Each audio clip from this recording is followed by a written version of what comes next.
what inside I don't think I would call any of prepared that you? method acting. The snakes were more than enough to create. If you want to play like fear, I'm not prepared. You weren't pretending? Honestly, I'm not really afraid of snakes per se. I grew up in the countryside, and I was snakes, garden but that's snakes one and or stuff. two. Yeah, that's true. No, it was at times there were thousands of snakes on the floor beside us, and I think that you can just, you don't have to do method acting. Yeah. You can just use your imagination and allow yourself to be in the actual situation. I mean, there's not too many people who would die to be with 3,000 snakes around them.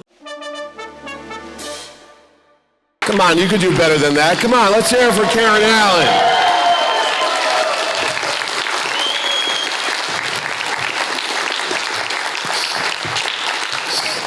We've got more water up here than a camel could drink in a year, so we're good. If you're dehydrated, you'll be all right. Anyway, so I was just keeping them entertained. Now, if anybody out there wants to meet their favorite movie actors, you know what you have to do? You have to go to the bank, you have to beg your significant other to trust you to run a comic book convention so you can lure your favorite stars here under the guise that they're here to meet their fans. But secretly, I've been planning this since 1978 when I snuck into a rated R movie to see Animal House. My mom is right over there. So there's my mom. She didn't just find out, did she? She just found out now that I snuck into Animal House to see you. But then, let's just go. We're going to go through the whole resume if you don't mind. Okay. Starting back then. No, I saw you on a TV movie called East of Eden, where you played Abra. Yeah. And that was the character. Anybody ever remember East of Eden when Timothy Bottoms was in it? Soon Tech O was in it. This is when they used to have TV movies. Jane Seymour was in it. Yes, yeah. Yeah, it was a John Steinbeck book. Yeah. Nobody? Yeah, okay. It was a long time ago. It was one of those mini-series that they used to do in ancient times. Ancient times, yeah. No, but I was telling them before you got here, I was talking about theater and some of the plays I unfortunately was in. But you were more of a theater person before you got into movies, no? Or am I misunderstanding I was, yeah. I started to work, I started to work in the theater when I was 23, I think. I wasn't there. No, you weren't. Yeah. But I worked in the theater for maybe the first 4 years. Yeah? And then I that was in Washington, D.C., which is where I grew up mostly. And then I got asked to do Animal House, which kind of changed everything. Yeah. What was it, a casting call, or someone just said, hey, you should fly out to Oregon? No, I had never... I'd never met a person who'd worked on a film in my life when I got cast in Animal House. I didn't know anything about the film world, and I was studying at the Lee Strasberg Institute because I'd had a kind of a really interesting but strange training as an actor with an experimental theater company. And I just walked through the lobby one day, and there was a little 3x5 card, and it said, feature film casting college-age actors and actresses. And I was 25 maybe at the time, but I looked young, and I thought, I had a very eccentric picture and resume, because my resume was only theater, it was only plays, and my pictures were from, I didn't know anything about any of this, but my pictures were from 4 different plays I had done. And which is not the way you're supposed to do a resume picture. But I just sent it in the mail to the address that was on this card, and I got a phone call, and they said, we'd like to meet you for this film. And it was on Park Avenue, so I thought, it's probably legitimate. And I went over, and it was Universal Pictures. Universal Studios, and I went up, and this woman came striding over to me, who was the casting director, and she said, I know you don't have an agent, I know you're not in the Screen Actors Guild yet, but you're my girl.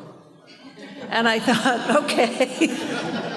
And she took me into a room, and John Landis was sitting there, and Chris Miller and Harold Ramis and a lot of the people that had written and produced Doug Kenny, who was one of the writers on Animal House, and they gave me what they call sides, which are just a scene. It was Katie's first scene in the film where she storms out of the dormitory, out of the where they're having the party, and she and Boone, played by Peter Riegert, she does that speech about, oh, sure, you and your buddies come up to my parents' cabin and drink all their booze, and they gave me that scene, and I read the scene with, I think, Harold Ramis, who really wanted to play Boone, and really? John Landis wouldn't let him. So, yeah, and then I did maybe 2 more auditions for them in New York, where I had to come back and audition again. And then they flew me out to Los Angeles, and I had to get up in front of all the executives at Universal and do the scene again, because I had no film credits. Yeah. So, mostly Universal was so not interested in me because there was no film on me. And they were interested in is Pam Dalber. Oh, really? That's who they wanted. She was doing that Mork and Mindy at the time. Yeah. And they wanted her. And John Landis, the reason he didn't want her is because whenever she did that scene where she says, oh, sure, you and your friends, she kept crying when she would audition. She'd cry, and John Landis said, no, it's a comedy. Katie Don't doesn't bring the audience cry. down. Katie doesn't cry in this scene. It had never occurred to me Katie would cry in that scene, so I had never done it that way. But every time he had Pam do it, she would get all teary about it. And I kind of got the role by default because I didn't cry. Yeah, there you go. So any of you aspiring actors out there, don't cry when you audition. Unless it's absolutely necessary. No. And I like how that works. The woman just comes up to you and says, I know you don't have a Screen Actors Guild. I know you don't have an agent. Just come with me and I'll make you a star.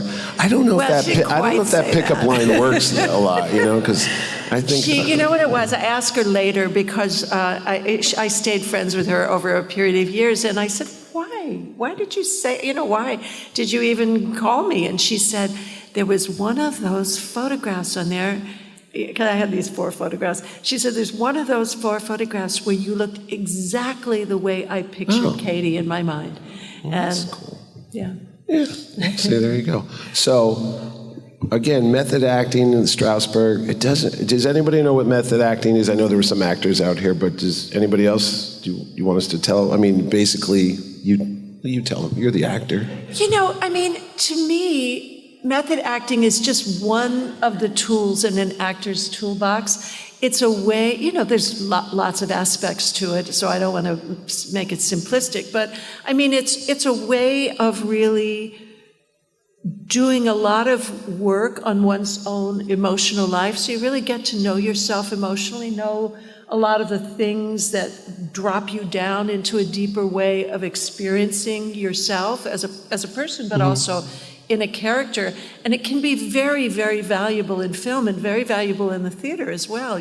Let's say you have a scene, which I have had in the theater, where you literally have to enter from the wings in tears or extremely upset about something, and you're really going from standing in the wings to coming on stage, and it's a way to tune into a kind of deep emotion in yourself, to know yourself that well that you know how to do that. And of course, in films where you stop and start and stop and start, and you do the scene. Depending on the scene, you might shoot it from different angles, close up, medium shot, different. You're doing it with your partner, and you want to be as good with your partner or partners when you're off camera as you are when you're on camera, because you're contributing to the quality of their performance as well. So to stop and start and turn on deep and strong emotions on and off, you have to have a way of, some technique to be able to do that so it doesn't feel phony. Nobody likes to feel phony on camera. It's the worst feeling. Like, by that I mean kind of pushing an emotion that you're not really feeling or have access to. So the method is a way to really help actors, have a way to get to those deeper feelings quickly because you've done the work, and it's sometimes, you just explore like, what was the most hurtful thing that ever happened to me in my life? And if you really tune into that, sometimes it's just done sensorially. Like if you remember like the moment in which you were the most emotionally destroyed and how that felt, and sometimes you just remember what you were wearing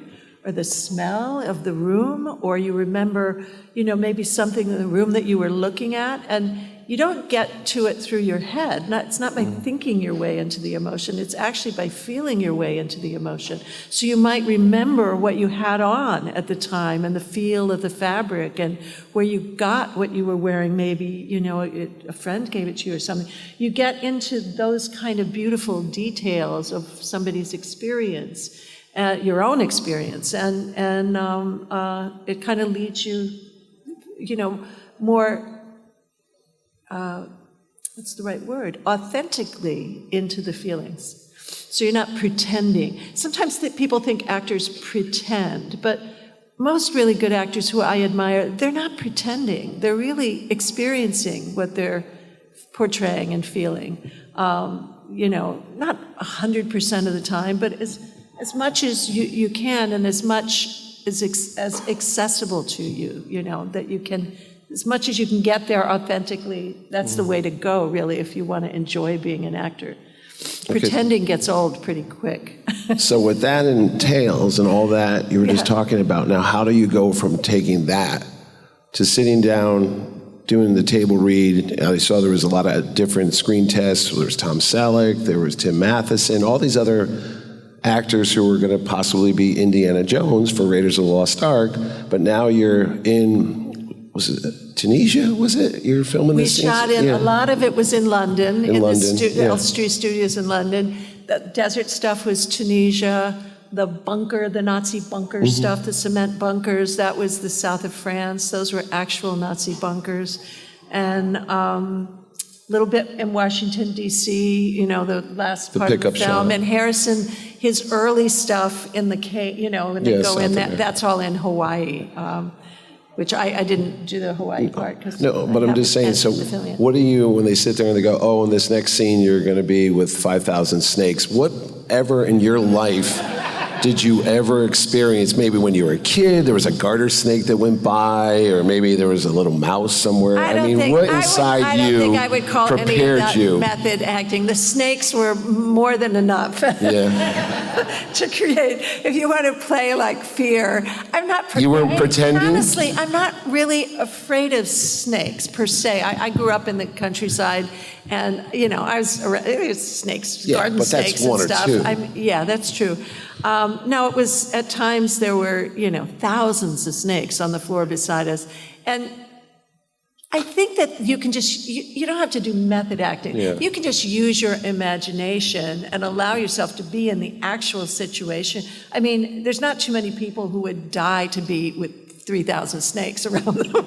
Well, there's a weird guy in the back, maybe, but yeah. No, it's just... but that particular situation, was fraught because not only were there snakes, but it turned out my little white dress that they had made for me, they'd made 12 of those dresses that were going to get torn and dirty and all sorts of things. And as it turned out, after the 12 were made and shipped over to London, they were made by a costume designer who had worked on Animal House, Deborah Nadelman. And after all of this expense and all of this time it took them to make them, they shipped them over, and it turned out that the fabric was highly flammable, and that the fabric was so delicate, any kind of thing you could have treated them with that would have made them less flammable started to dissolve the kind of net-like fabric.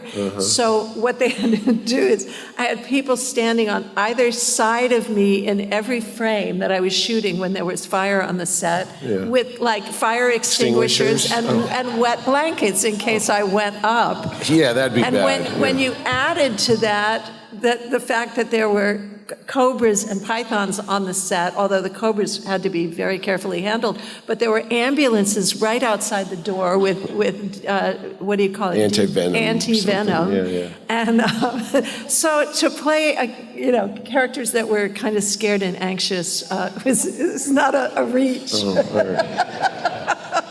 Yeah, that just happens all the time. I don't think you've never had to do something like that again in your career after that. Nothing comes close. Let me think. Well, yeah. I have played more harrowing things. No, honestly, but in that terms of what particular actually situation, happened. that peril with all that. No, not snakes. Deadly things. Yeah. No. Perfect Storm. I was badly hurt. Oh, really? Yeah. Oh, it was you and the fellow that was in Shawshank Redemption. You were remember the little boat that goes out there with the George Clooney movie? Cherry Jones. And, yeah. That happened right up here. So all the New England people around here, we know the story. Gloucester, of that. yeah. But we were shooting this in the Warner Brothers water tank in Los Angeles, and it was a little difficult, to say the least. That's a story for another day. Oh, all right. No, I was like, it didn't look that bad. I thought it was blue screen and you guys were in a bathtub and they were just a hose on you. No. That would have been better. But so after Raiders, I'm sure you were bombarded with tons of scripts of similar characters because lots of times there's not originality. They go, hey, if it worked once and she was great at this, we'll make her do it 6 or 7 other times. Did you have to really edit yourself and say, I don't want to keep doing the same feisty, hard-drinking character again and again and again? And did you go choose different roles or on purpose? Yes and no. That did happen where I was offered things that were very similar to that. But what really happened is that I had done at that point 4 or 5 films, and I had also done the miniseries that you're talking about. And so it had been maybe 4 years since I had done a play. And I think actors who start out in the theater, it's so much more an actor's medium, really. Not that I like one more than the other, because they're both challenging in their own ways, but I really wanted to go back and work in the theater. And I did a play that I just worked on for about 2 months, so that was a short little commitment, but then I got offered a play to do that was going to be a much larger commitment. It was going to eventually go to Broadway. It was going to start in some other theaters and go to Broadway, and it was Arthur Penn directing, who's just one of my favorite directors of all time. If you guys know who Arthur Penn was? Yeah, it's amazing. Yeah. So it was a new play. It was called The Monday After the Miracle, and I was going to play the adult Helen Keller. If you know the story of Helen from The Miracle Worker leaves her off at the age of 7 or 8 when she discovers the connection between finger spelling into her hand and words and language and communication, and it opens up this huge world to her. And Monday After the Miracle, written by the same author who wrote The Miracle Worker, picks her up as she's graduating from Radcliffe College with Annie still by her side, which happened. They stayed together. Annie died first by quite a bit. But it picks Helen up at Radcliffe College with Annie sitting next to her through all of Radcliffe, finger spelling. She was deaf and blind, for anybody who's not familiar with Helen, but finger spelling all of her lectures, all the lectures into her hand. And it turned out inside Helen, who had not heard or seen since she was 2 or 3 years old, was this brilliant mind. She learned to Braille, to read 5 or 6 languages. Oh, really? She wrote a book when she was in her 20s called The Story of My Life, which was, interpreted through her. But she was this extraordinary person locked inside this body that didn't want to let her communicate because she had no sight and no ability to hear. And she did learn to speak eventually, but only a very few people could understand her, Annie being one, because she learned to speak by imitating the vibrations in Annie's vocal cords. So it was a very rough speech. But that was the play I was offered, and I thought, how can I turn down this opportunity? Although to play somebody who is deaf and blind is like a huge challenge. So that's what I did for a year and a half. We ended up on Broadway, but we went to three theaters on our way there. Did they ever make a film of that? I don't think so. No, that's interesting. No, Because I literally live in Easton, Connecticut, where I live, the Helen Keller School. I drive by it every day, and I go, I did not know any of this until 2 seconds ago. I go, really? Yeah, So she's a fascinating you never know. person. Yeah. No, but see, when you run your own show, people call you all the time. But So that's what tempted me away from films. Yeah. And then when that closed, I got offered another play. So I took a little hiatus in a play I really had wanted to do. So I took a little hiatus from films for about 2.5 years or something to do some plays. And then I was kind of excited to go back and work in film. when I mentioned to you, I remember you were in Long Wharf Theater in New Haven, where I'm from. You were in the Glass Menagerie. Yeah. But I kept thinking it got turned into a film with Paul Newman. That's what I kept getting. I'm like, wait, was that the hole in the wall, down in Westport? No, but that was that. And then there was Starman in '84, John Carpenter and Jeff Bridges. Anybody like that one? Yeah.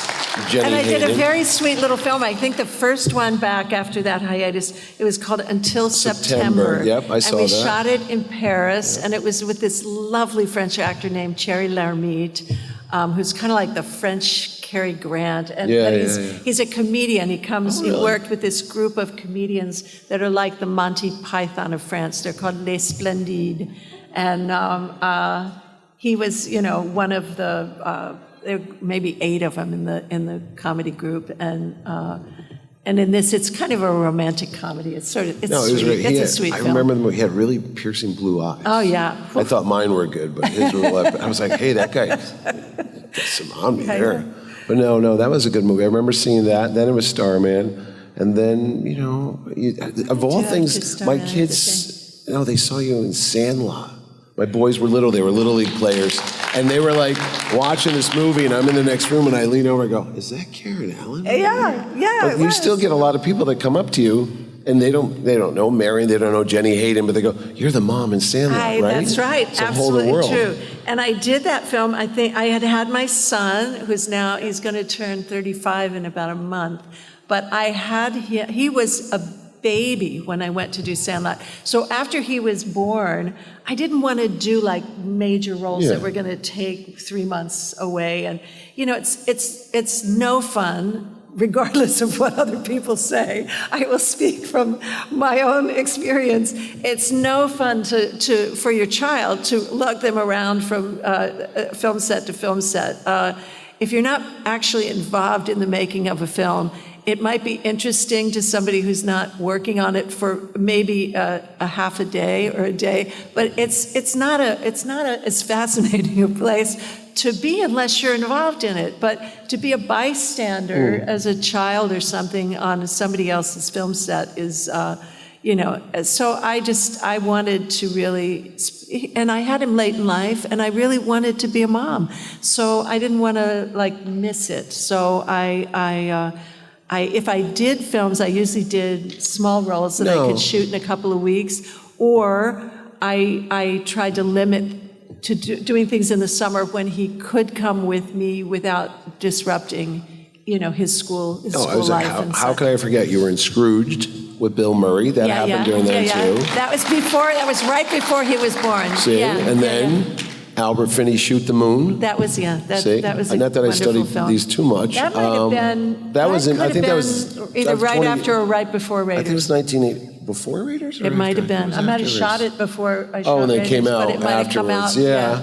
And then there was one where there was a low budget movie. It had to be. It was Michael O'Keefe, the fellow from Caddyshack, and it was about a cult movie. Oh yeah, and you lured him into a cult, and you were this so nice person sitting there going, "Hey, would you like to talk to me?" And next thing you know, it was like. I was the person who goes out, on the street and lures other people go in the van in. with the candy kid. It was an amazing cast. It wasn't an independent film. That was a big studio film. Oh, was it? Ted Kotcheff directed it. Had Peter Fonda in it. It had James He Woods was the in leader it. of the cult, wasn't and he? James Woods was the cult buster. Yeah. They had a deprogram. This Brian kid gets Dennehy kids. was in it. It had a really interesting cast. Yeah. What was that called, though? It was called, its first title was Split Image. I think that's what it's still Was that called. what it's called? It maybe had a different first title, but it ended up being Split Image, I think is what it's so called. that was definitely the early 80s. Everybody remember Brian Dennehy, Derby, Connecticut's own late great Brian Dennehy? Yeah. He was a great guy. Elizabeth, What's that? what's her name? McGovern? Elizabeth, no, older actress, Hurley. no. Come on, shout out Elizabeth Taylor. Who? Huh? Ashley. Elizabeth Ashley. They played Michael O'Keefe's parents. Elizabeth Ashley, Brian Dennehy, yeah. So go out and watch that. I'm sure it's out there somewhere. Everything it's is out there, nowadays. Everything's out there somewhere. No. So I was asked, and I told you this earlier, it's like a muscle memory. Can you still do shots? Of course. Wow. And I told you, I said, I'm not going to get real liquor because that would be bad because you have a long day of autographs and photo ops, but it could be interesting. If these are the cups, they won't make the same. They don't make the glass. I know, I said the same thing with the guy. I'm like, really like that. Yeah, it's no. not the cut, the clink. The clink. We could add that in ADR afterwards. But you'll hear this glass You want cell. me to do a shot with me? No, sure. But we're drinking tea. iced tea. I can handle it. You can handle iced tea? Yeah, you sure? But don't put too much in it, though. No, I'll just give you a sip. I'm going to knock it back. So. Are you really? I will. As long as you don't fill it, then I'm not going to do something. Come on. Is that enough? Perfect. Yeah? Perfect. Okay. All right. Wait a minute. Waited since I was 13 to do this. Don't ruin my moment, will you? All right. Here. You going to yell Bastari? Bastari! Okay, ready? Okay. Do it. There you go. Now you have to fall over the What was that guy's name? Is Patrick? What? Come on, indie fans. What was the guy's name? Patrick. He played the Australian climber. Was his screen credit, and he falls. How many times did you have to do that scene? Oh. And of course, it was water. We did it quite a few. It was iced tea, right? It wasn't real. It was just colored water. Yeah, I know. It's fake. We didn't. Iced tea. We didn't have iced tea. No. That was good, actually. Oh, really? Well, you could knock good. yourself out. But, so, I mean, I don't know. Did you like that character? Of all the characters you've done, which one was your favorite? Do you have a favorite? Well, it's hard, It's yeah, hard I know. to They're all choose, your children. But, But some of the kids, I have to too. say, I mean, Marion, when I read, the first thing I was sent was the scene in the bar, and it's just a great scene. It's just, what an introduction to a character. We meet her, she's like in this drinking contest in Nepal, surrounded by Nepalese, mostly Mount men, climbers, knocking back and money's being exchanged, and you think, oh my God, what's happening? And then it's a drinking contest, and she's winning, and it's a pretty amazing, and then she clears them out, and in comes Indiana Jones, and she clocks him one, and how many times did you do that? And of course, you never got close, right? You didn't. I actually I got him. Did you really? I did. He never quite forgave me for it, but I did. So that does look so real because it was real. No, I think the take they used, I didn't. It's not actually that great when you actually, if you're doing that on film. There's great ways in which you can do it. Where the angle, it looks better if you don't hit them. Well, I would hope not. If you actually hit them, it doesn't look so great on camera, which is a little bit of a illusion kind of thing. We won't reenact that here. All right. You sure? Well. What did I say? I've been nice to you. Don't do this. Not in front of all these people. Backstage, she's an animal. You don't believe what's in a writer. It's insane. Those green M&Ms. No, but it is what it is. Now, I gotta say, hey, they filmed Crystal Skull in my hometown, New Haven, Connecticut. Yes, very happy. That's right. We did. I was not in those scenes. I know you weren't. I came to New Haven a bunch of times because they were doing, hair and makeup tests and all this sort of stuff. I didn't see you. I was there. I was there too. They were so secretive about that film. It was ridiculous. And they didn't even want to let anybody. No, you wouldn't. No, I know. I can tell you some stories. They didn't want me to be seen. They didn't. you know, they wanted complete control of when they announced that I was returning to the series. And I think the first couple of weeks we shot, they made me wear like a raincoat with this huge hood on it, just when I went back and forth from, you know, we had trailers we were shooting in the beginning on a lot in Los Angeles, and they hadn't announced me, so they didn't want anybody to see me. They were like really protective. It was a pain in the neck. I mean, they didn't even want me to tell my son and my mother. Oh, come on. that I was doing No, I remember that. I said to them, "Are you crazy? Like, I can't say I'm leaving for Los Angeles for 3 months. I can't tell you why." You're the CIA or something, you know? I said, "Look, you know, I will extract a promise from them that they won't tell anybody, No. I can't not." That's I remember it was in New Haven, and it was on Chapel Street, and my friends had an office in this building, and downstairs they had this thing called Genre Productions, and they put paper all over the windows, and my buddy goes, "Hey, you like movies, you should go to apply there at some movie company." I said, "Well, what are they doing?" "I don't know." No one knew what they were doing, and they was going down the streets, and Spielberg had been there months earlier because his son Theo was going to Yale, and he went to a pizza restaurant on Chapel Street, and he got caught walking out with Kate Capshaw, and he was doing this with his fingers, like, you know, and people didn't know what he was doing. And then if you see the movie, it's the shot where Mutt and Indy come around the corner at Yale on Chapel Street, the wrong way, by the way, if you live there. And right? I was like, you can't do that. But that's the shot. And it was literally right where the guy said he saw him framing the shot with his fingers. And I was like, oh. And then when it got announced, they did a casting call. They said the locals, you know, play students. I went down there, didn't get the part. But I know, right? Darn. They're lost. That movie could have made more money. But anyway, they were all there, and it was insane. There was Harrison Ford, Steven Spielberg, George Lucas, and Shia LaBeouf. And I remember walking down the street where I grew up, took the corner, and I didn't realize I walked onto a hot movie set, and I had a Jaws t-shirt on and khaki shorts and stuff. Funny. And I go, "Hey, look, it's Harrison Ford and Steven Spielberg leaning against a tree drinking coffee." And I took my camera out and took pictures. And when I looked at the pictures, I didn't realize there was this giant, big hulk of a man, bald, behind me going like this. Like that, and then they were on me in seconds, and they said, "You got to take your pictures and delete them." I go, "What are you talking about?" They go, "You just walked on a movie set." I go, "No, I walked on Wall Street. I live here. What are you talking about?" Wow. So they said, "Delete them," and then I made a big stink because I'm like, you know, all for the Constitution. So anyway, Frank Marshall comes on TV the next day, local TV, and says, "We want to apologize for our security people. They were a little aggressive. More than welcome to come down to take pictures and stuff, you know, do that." So the next day, so people are like, "Dude, you were the guy. You took the hit for us." And then somebody from Paramount Pictures called me up and said, "Hey, are you the guy that's on this thing called the Raider.net taking all the pictures down there?" I go, "Yeah." They go, "Don't do that." I was like, I didn't know. But anyway, I love the movie. I'm sorry, my little boy Owen was about 8 and his brother Spencer was 10. They loved every scene of it. They ran home, they put the costume on, they were swinging on ropes in the backyard. They thought that was the greatest Indiana Jones movie ever. I hear some people say otherwise. I go, "Hey, don't start with me." And then I got to go to the premiere. I told you 2 years ago, Lucasfilm people, they forgave me for all the nonsense I did, and they invited me out there to the premiere. You were there. Yeah.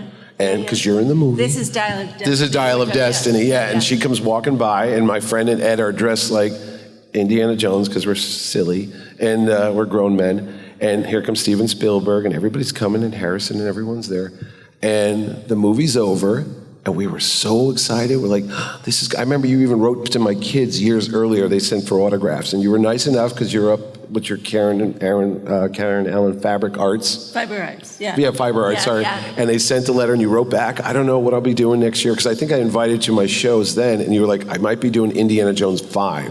And this is like 2009 or something. I'm like, "She's gonna do Indiana Jones 5." And then I waited, and I waited, and I waited, and then I was like, okay. They kept delaying it, delaying it. And then Steven stepped out of it. So then it had to start all over again. But the sad thing is, I was so looking forward to seeing a married Indiana Jones and Marion Ravenwood having an adventure out there. You and I'm and me like, both. yeah. And then we're all like this at the end of the movie, and the door opens up, and we all went, oh, hey, it's her. The music came on, and we were all so happy, and then the credits rolled. I went, oh. But. I know. Well, when Steven was going to direct it, I was majorly, it was about us, about that's what I thought. and Indy and Marion. But then when he stepped to the side and they kind of, they went off in a different direction. And I think I can say this now because they're not doing another been some one. time. But No, but I wasn't in the original script. That when they finished, when James Mangold. Oh, the one that they really? When he finished the script, I wasn't in it at all. Oh, geez. And it was communicated to me, and I said, they're making a terrible mistake. And I sat and I wrote a letter. Did you? I did, to James Mangold and to Stephen and to Kathy Kennedy, and I said, you're making a terrible mistake. You're damn right. I said, Marion is such a vital, interesting, wonderful character you created. You can't just let her disappear. You can't let her just vanish into the ether. And I got a phone call the next day, and Kathy Kennedy said, you're absolutely right. See? I don't know why we thought that was okay to do that. And then they wrote this lovely scene at the end away. of the film. Yeah. So, but it's the two of us. You feel like we're going to end up together, and it was not what I hoped. Marion would be more a part of the when the squeaky wheel gets stuff. You complained and you got back. I just wanted to stand up for the character, not so much for myself. But I really felt like, Marion deserves better. Yeah. That's what I thought. Right? That's right. See? That's okay. I even wrote a fan fiction where Bunt Williams comes back at the end, but you didn't have to hire Shia LaBeouf if there was some kind of thing. Seriously, there's a knock on the door as you and Indy are getting it on in the next room. Whatever happened with that, I don't know. And it's like, Mom, Dad, I'm home. And they both look up and you see a duffel bag drop and it's an army bag and it says M. Williams. He was just missing in action in Vietnam. And he got found. I was like, what are you killing him off? I was just so depressed when I saw that picture. I got to tell you, I'm just like, now what? He's drunk. He lost a job in Connecticut. He's living in a crappy apartment in New York City. He's drinking in the morning. Marion's divorcing him. What the hell is this? And I'm sitting there going, and all of us in the audience are like, I want to go home. I don't feel good right now.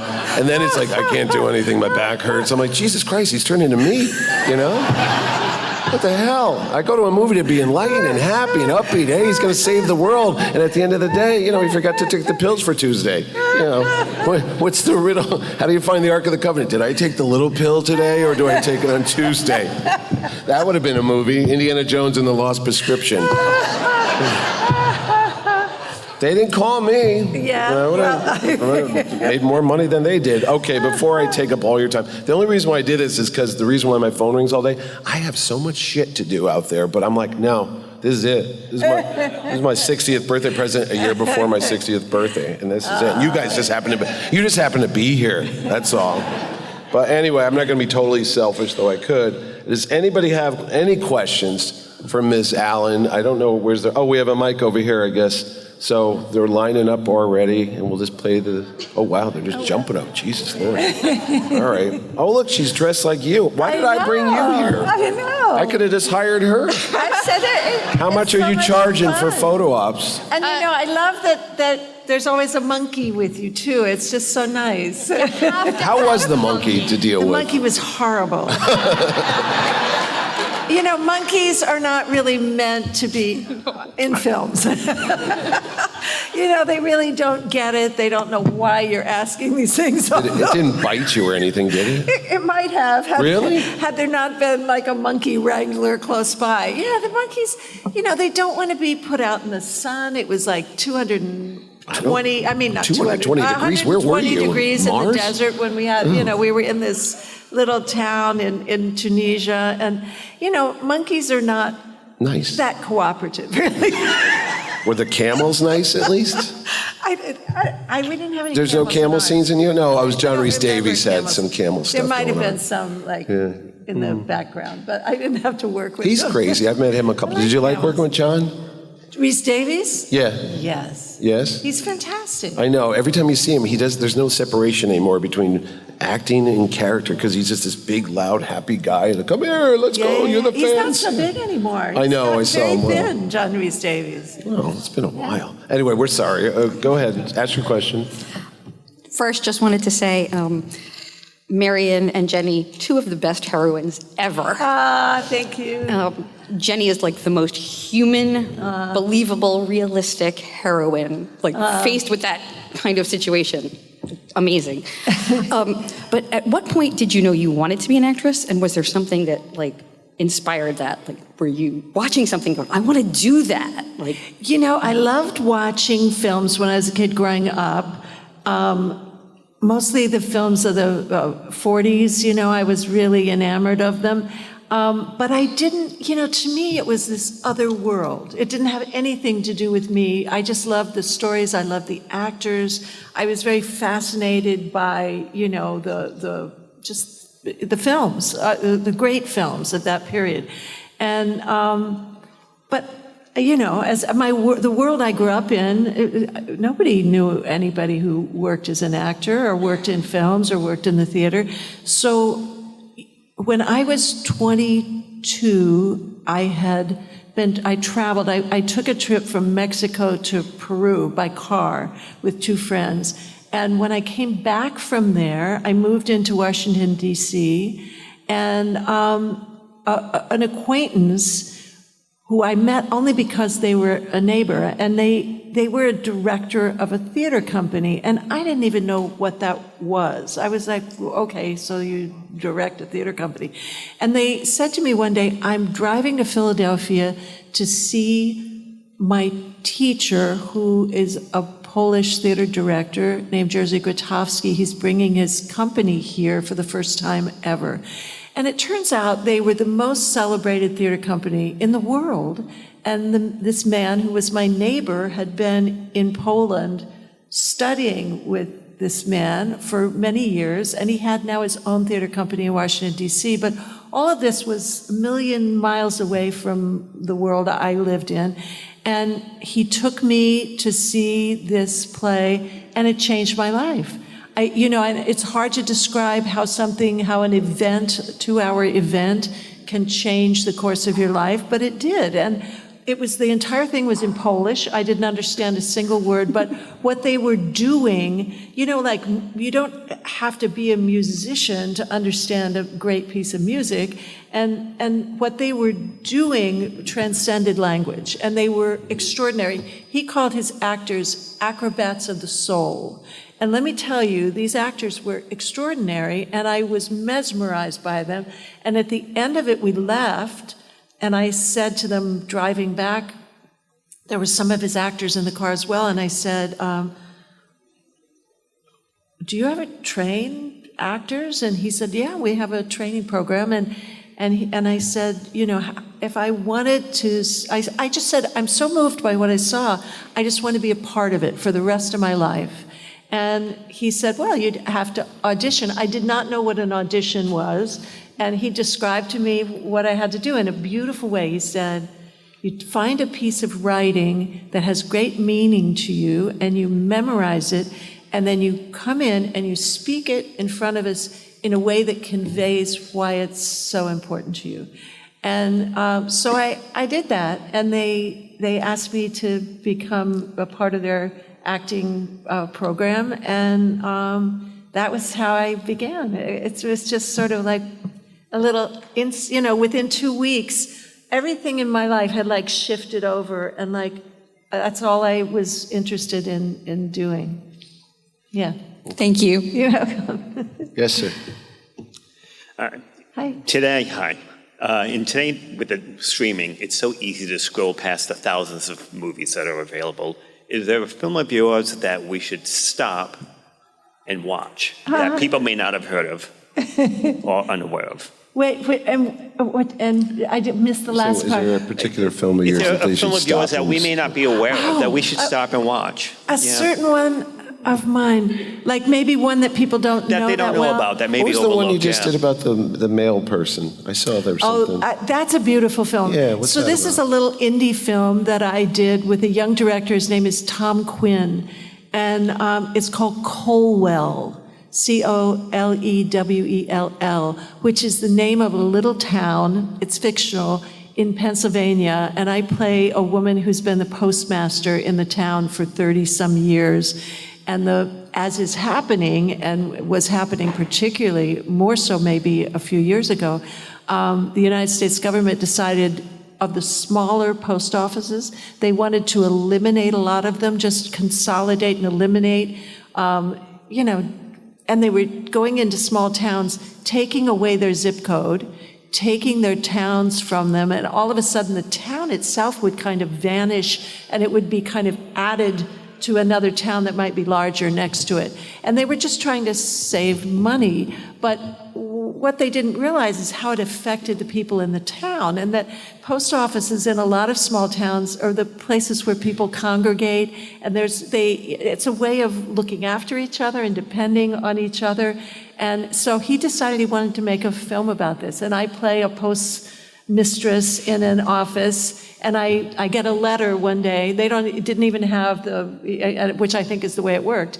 They didn't even come and visit you and, give you, I get a letter one day in the mail and they tell me my post office is closing in 30 days. And it's about a woman kind of this has been her whole life. And it's kind of the center of her life because she's lost her husband and it's the way she connects. And it's about her story. And it's quite beautiful and poignant. And it got nominated for a lot of awards and things. So that's one that maybe to see if you haven't seen it. Thank you. Yeah. What's the next one we've got? Hi. About 10 minutes. So, I'm a bit of a theater kid myself, from Massachusetts nonetheless, and I kind of really struggle with rejection. Like, I kind of struggle when I'm gunning for a huge part and I get sort of a smaller role, but I've been growing up watching Raiders and Sandlot, Perfect Storm, and I was like, dang, I really want to do theater. I really want to act. So my question to you, Mrs. Allen, is how do you handle rejection as a stage and film actor, and what are some secrets to get a leg up on every audition? A great question. And, I think it's like being a writer or something. All actors deal with rejection. And, you have these, I came to kind of develop a philosophy for myself, which is there are some roles that you're just born to play, that you're just right for. There's some roles where when you meet the director and some roles you read the script, whether it's a play or a film, and you just say, and you're not always right. You might just say, this is my role. I need to play this role. I love this role. I love the character. I love the story. I want to be a part of this. And sometimes you're right. Sometimes it is your role. Sometimes you were born to play that part. And other times, there's a lot of people competing for it and you don't get it. I think that one of the things that actors almost have to be successful actors, or to be at least, success is one of those words where there's so many different ways to define it and so many different ways to look at what that is. But there's a quality. I've known a lot of actors who just gave up, who were, I would say, some of the most wildly talented actors I'd ever met or worked with. And they just got frustrated and left the business, and it's a shame, because I think the quality actors most need almost is perseverance, I would call it. It's just staying power. It's just finding a way to hang in there and wait for, because usually what really helps an actor have, I don't know what you want to call it, legs, have a way to move forward in a way where you're going to continue working. And even when you think you've been in enough things that have been successful that you're going to continue working, you're not always right. All actors have these sort of ups and downs, and there's no rhyme or reason to it sometimes. But, it's just this sort of, I think it's a kind of belief, that you were meant to do this, that you have something to offer the profession, that you love, like stepping into another character's shoes, and that you get something so profound out of the experience yourself that you just feel that need to keep going. And that the what we consider success, I mean, actors should be acting. It's really painful when you see actors that go for a couple of years without getting roles that mean something to them or that really help them move forward and find the next role. But I would just say develop a kind of philosophy in which you just keep the fire burning, it's the fire in the belly, and set that whether you're the person of the moment who's getting the jobs or not, you still find a reason to want to continue. Mm-hmm. Yeah? Is that Thank you so much. okay? Okay, sir. Thank you for that. My daughter is also an aspiring actress, and I wish I could have recorded that because she won't listen to me. So, but thank you for that. One of my favorite Christmas movies is Scrooged, along with Die Hard and Gremlins. Bill Murray is he's such a dickhead to your character in that movie time and time and time again. And like all of a sudden, every time, Claire keeps going back and keeps going back, keeps going back. Where did you Persistence. I was just talking about persistence. Like where did you develop just the love of that character to keep going back to his character? So by the end of the movie, like, do you remember being on that set and all that? Oh, yeah, very, very much. I think that you're right. I mean, again, not unlike Marion, they've had an earlier experience, and she kind of loves him, she loves him in spite of, which is, sometimes, makes dramatically or comedically makes for a more interesting relationships and characters, two people who just get along and have no problems is not very interesting on film. It's true. It's a lot more interesting in real life than it is on film, I think. But, yeah, you're right. I mean, she puts up with a lot from him. He is sort of, and I guess does he redeem himself enough in the end? Do we cheer for them to be together? I don't know. I mean, where were they, 3 or 4 days or 2 weeks after the film ended? I don't know. Sequel to that one too. Thank you very much. Sure. All right, Superman. Yes. Hi. I had met you yesterday, and I had mentioned that Crystal Skull was really important to me and my dad because the wedding at the end convinced my dad to finally propose to his girlfriend, now wife. So I wanted to ask if there were any fun stories filming the wedding, and you had talked about how secretive they wanted everything to be that movie and how secretive what part it was to hide The wedding everybody. part? Yes. Wow.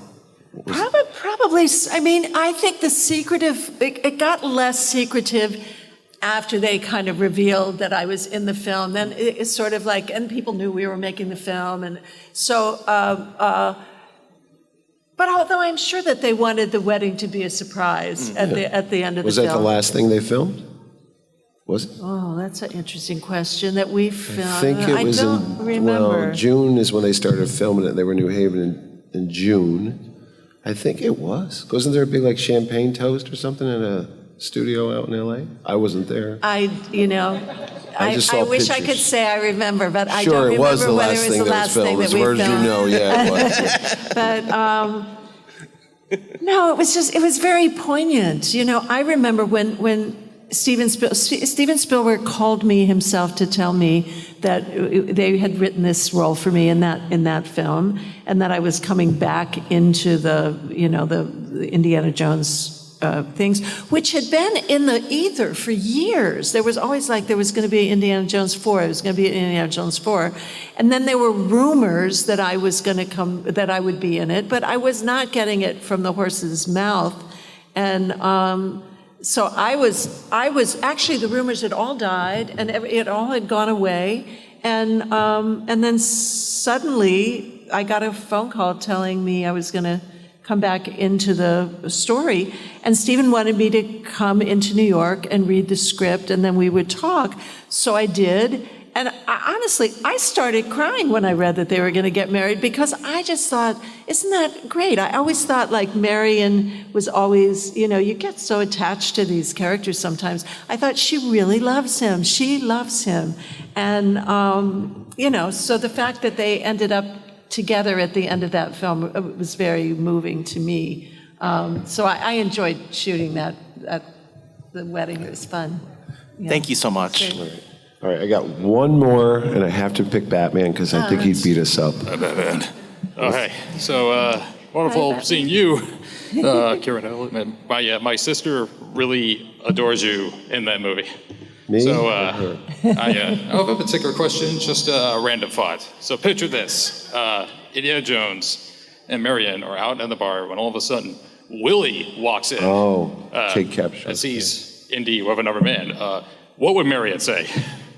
Well, of course, that film took place before our film, yeah. so I mean, it was after they had met, because they Right. met when Was it Marion just a was child? maybe I saw the 16 or movie. 17. Yeah. I know people, in retrospect, people got so upset about that line during the Me Too movement. I was a child, I was in love. They're like, she was a child? Dude, I thought... my grandmother was people married would when she come was up to me all the 15. time and say, Yeah. she was a child. And I said, no, I mean... Different times. She was a grown-up person. She wasn't like 12. It wasn't like the Epstein Island or It wasn't something. like I was really a child. It wasn't creepy, Oof, too weird. It's so funny. But how would Marion feel meeting Willie? Yeah. Is that what you're saying? That's what I'm saying. Yeah. I don't know if I have a good answer for that. I don't know. You probably slapped Would they him. sit down and probably. talk sex Did he love secrets or Willie? I don't know. Did he love Willie? It would all depend, I suppose. No, was it like a one-night stand? It wasn't, was it? I don't know. I wasn't there. It's a movie. It's not real. I don't want to hurt your feelings, but it's not real. Stephen married Kate, not Harrison. That's true. That's true. They got married. Yeah. He was with Amy Irving when he was doing Raiders, so. No, he wasn't. Wasn't No, they no? broke up right before that. Yeah. Well, you know all the secrets. I do. Well, then you were there for that. Well, breakup? he had a girlfriend on the set of Raiders that was not Amy Irving, and I know she wasn't in his life at the time, so it's not a big secret or anything. It wasn't the Monkey Wrangler, was it? No, it wasn't the Monkey Wrangler. No. All right, we got Haley Atwell coming here now, so we got to wrap this up. Thank you very much, Karen Allen, for talking to me. Thank you. Thank you, everybody there. And if you haven't seen Karen yet, she's back there against the wall with all of the other celebrities, actors and such. She's doing autographs and photo ops. Thank you all for coming. That was really fun. All right.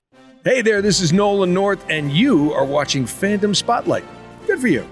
Very proud of you. Now go watch more. Oh, and have fun and follow your fandom.